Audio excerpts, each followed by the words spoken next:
Okay, I got that inlet hose at the correct angle. Dribble a little bit of gasoline in there, just a little. Only that's all you need right there. We'll see if we can get this thing to fire.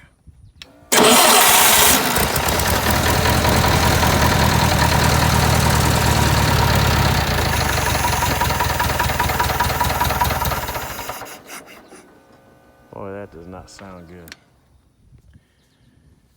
All right, I'm gonna keep priming and starting it. We'll see what happens.